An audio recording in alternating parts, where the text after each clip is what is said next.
में शामिल होने पर पहली बार विधायक आशीष शर्मा का हमीरपुर के प्रवेश द्वार उखली में जोरदार स्वागत किया गया। कार्यकर्ताओं ने विधायक आशीष शर्मा पर पुष्प वर्षा करके और ढोल बाजों के साथ नारेबाजी कर स्वागत किया। इस अवसर पर भाजपा जिला अध्यक्ष देशराज शर्मा, महामंत्री अजय रिंटू, मंडल अध्यक्ष आदर्श कांत, मंडल मीडिया प्रभारी विक्रमजीत बनियाल, विक्रांत सिंह इत्यादि मौजूद रहे। विधायक आशीष शर्मा ने कहा कि सबसे पहले भाजपा हाईकमान का पार्टी में शामिल करने पर आभार जताया और कहा कि भाजपा राष्ट्रीय अध्यक्ष जेपी नड्डा, अनुराग ठाकुर, जयराम ठाकुर एवं पूर्व मुख्यमंत्री धूमल का धन्यवाद करते हैं। उन्होंने कहा कि पहले से ही भाजपा की विचारधारा से संबंध रखते हैं और प्रदेश सरकार पिछले 14 महीनों में निकम्मी सरकार साबित हुई है, इसलिए ये निर्णय विधानसभा के हित में लिया गया है। विधानसभा स्पीकर के द्वारा इस्तीफे को अभी तक मंजूर न किए जाने पर आशीष शर्मा ने कहा कि कांग्रेस सरकार को डर है कि 6 सीटें कांग्रेस हार रही है और अगर लोकसभा के साथ विधानसभा चुनाव हुए तो वे हार जाएंगे। आशीष शर्मा ने दावा किया है कि प्रदेश में सरकार वेंटिलेटर पर चली हुई है और बौखलाहट में हमारे इस्तीफे को मंजूर नहीं किया जा रहा है। उन्होंने कहा कि चाहे 3 विधानसभा क्षेत्रों के चुनाव बाद में ही हो, तब भी कांग्रेस की हार होगी। बीजेपी के उम्मीदवार भारी मतों से जीतेंगे। कांग्रेस के द्वारा विधायकों पर खरीद फरोख्त के आरोप पर विधायक आशीष शर्मा ने कहा कि खरीद फरोख्त की राजनीति नहीं आती है और प्रदेश में इस तरह की राजनीति नहीं की जाती है। देखिए, सबसे पहले तो मैं भाजपा जी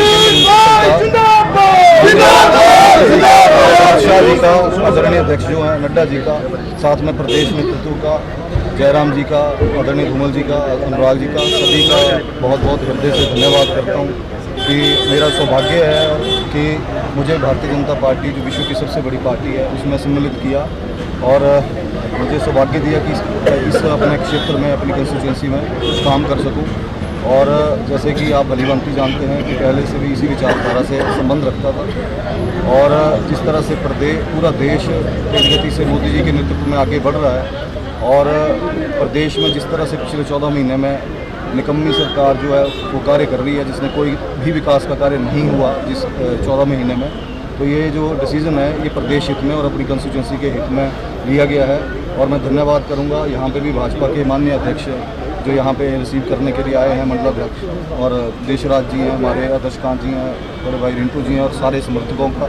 जो मेरे साथ जुड़े हुए हैं पहले से ही, और भाजपा के भी जितने भी पदाधिकारी और समर्थक आए हैं, मैं सभी का हृदय से धन्यवाद करता हूँ कि जिन्होंने इज्जत मान सम्मान दिया मुझे। देखिए, ये बौखलाहट दिखाती है कि किस स्तर पे, क्योंकि जो विधानसभा स्पीकर होते हैं वो कॉन्स्टिट्यूशनल पोस्ट है, आप बड़ी बात जानते हैं कि वो किसी पार्टी से संबंध नहीं रखते। लेकिन ये बड़े दुर्भाग्यपूर्ण बात है कि जब हमने इस्तीफा दिया है और जो इस्तीफा स्वीकार करना होता है, जब किसी ने अपनी इच्छा अनुसार इस्तीफा दिया है तो वो करना पड़ता है, लेकिन ये जानबूझ के डिले टैक्टिक्स है सरकार की, कांग्रेस सरकार की, ताकि जो चुनाव हैं वो साथ में ना हो, क्योंकि इनको डर है कि 6 सीटें ये हार रहे हैं जो इन्होंने ऑलरेडी जहाँ पे कैंडिडेट दिए हैं भाजपा ने, 6 की 6 सीटें हार रहे हैं। और ये 3 जो इंडिपेंडेंट हैं जिन्होंने इस्तीफा दिया है, इनको डर है कि अगर साथ में लोकसभा के साथ चुनाव हुए तो ये सीटें भी इनकी हाथ से चली जाएंगी। लेकिन मैं एक बात निश्चित रूप से बोलना चाहूँगा, चाहे चुनाव अभी हो, चाहे चुनाव लोकसभा के बाद हो, ये 3 सीटें भी और ये 6 सीटें भी भाजपा ही जीतेगी। और प्रदेश में जो ये सरकार वेंटिलेटर पे चली हुई है, जो ये मुख्यमंत्री जी की बौखलाहट है, ना तो अगर उन्होंने विकास के कार्य किए होते अपने ज़िले में तो मुझे लगता है कि उनको तो अगले दिन ही हमारा जो इस्तीफा है वो मंजूर करना चाहिए था, ताकि हम चुनाव में जाते और वो भी लोगों की, जनता में जाते, क्योंकि लोक अदालत सबसे ऊपर है लोकतंत्र में, और लोगों के बीच में जाते और अपना जो भी मैंडेट है जो स्वीकार लोग जो भी अगर करते वो उन्हें मंजूर होना चाहिए था, तो वो करें। और मैं तो यही बोलूँगा कि जल्द से जल्द हम कोर्ट में भी जाएंगे, इसके लिए अपील करेंगे सुप्रीम कोर्ट में भी कि जल्द से जल्द सुप्रीम कोर्ट जो है इसमें डिसाइड हो। देखिए, मैं पहली बार चुना गया हूँ, ना तो मुझे इस तरह की राजनीति आती है खरीद फरोख्त की कि विधायकों को खरीदें, और ना ही मुझे लगता है कि प्रदेश में इस तरह की राजनीति होती है। पिछले 14 महीने में मेरे हमीरपुर क्षेत्र की जनता भलीभांति जानती है कि क्या मेरा चरित्र है, क्या कैरेक्टर से मैं पला बड़ा हूँ और क्या मेरे संस्कार हैं। दूसरी बात यह है कि जिस तरह से भेदभाव माननीय मुख्यमंत्री जी ने अपने ज़िले के ही विधायकों से किया है, ये अर्जेंटमेंट शो की है हमने। और रही बात, आपको भलीभांति पता है जो ये प्रकरण चला हुआ है 27 फरवरी से चला हुआ है, जब राज्यसभा का चुनाव था और मैं इंडिपेंडेंट कैंडिडेट हूँ, मेरा अपना अधिकार है, मैं किसी को भी वोट डाल सकता हूँ। जब मैंने वोट डाल दिया भाजपा के कैंडिडेट को